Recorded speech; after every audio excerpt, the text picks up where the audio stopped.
Bizlarni ko'rmasdan turib, bizlar uchun qayg'urib, bizlarni o'ylab, yig'lab, bizlar uchun duo qilib ketgan zot. Ba'zi erkaklar ko'pchiligi futbolistlarni yaxshi ko'radi, misol uchun.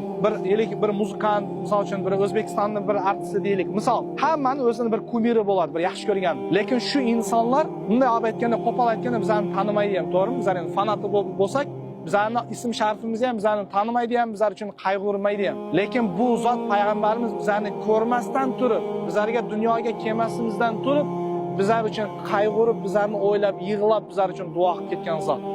Qiyomatda bizlar uchun bitta shu zot turib beradi. Bu dunyoda bilinglar, bizlar o'lgan vaqtimizda, hurmatli azizlar, hozir mana kim desa, falonchi degan ismimiz bor, har birimizni o'zimizning obro'yimiz bor. Qo'shnilarimizning orasida, qarindosh urug'ning orasida kimsan desa, mashhurman degan ismga egasizlar. Lekin bilinglar, o'lgan vaqtinglardan boshlab shu isminglar ham ayrilasizlar. Hech kim aytmaydi, o'lib qolsam Muhammad Alini olib chiqinglar demaydi. Ana mayitni olib chiqinglar deydi.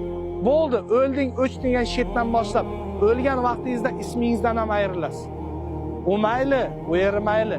Eng achinarligi, har bir erkak uy quramiz, hayot davomida pul yig'amiz, qancha mashaqqat, ter to'kib, kuni-tuni harakat qilib uy ko'taramiz.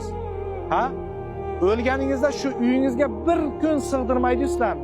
Bir kun tunattirmaydi-yu. O'lgan vaqtingizda birinchi kimga telefon qiladi? Ey, g'assolga telefon qil, yuvuvchini, go'rkovga telefon qil, joy qazilsin deydi. Bir tun qoldirmaydi. O'zinglar qurgan uyga oyoqinglar yeriga tegib, mayli joy olib chiqib ketsa, janoza o'qilgandan keyin oyog'ingizni yeriga tekkizmay yugurtirib olib ko'mib tashlaydi.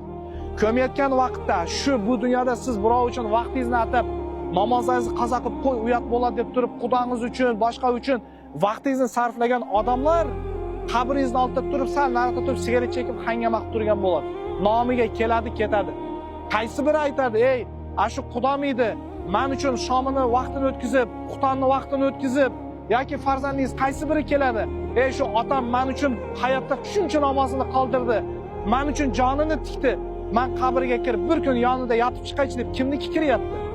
Lekin bizlar shular uchun vaqtimizni ayab, namozlarimizni qoldiryapmiz shu odamlar uchun. Lekin shu odamlar bittasi ertaga sizlar bilan birga qabrga kirmaydi. Bir kun yoninglarda yotmaydi.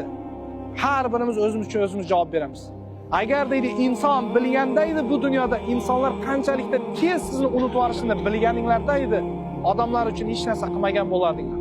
Hammamiz Alloh uchun qilgan bo'lardik. Shuning uchun hurmatli azizlar, har doim birinchi o'rinda Allohning roziligi va 5 vaqt namoz tursin. Undan keyin odamlarning roziligi tursin. Odam zot hech qachon yaxshi tushunmaydi. Bu dunyodagi eng yaxshi zot ham odam,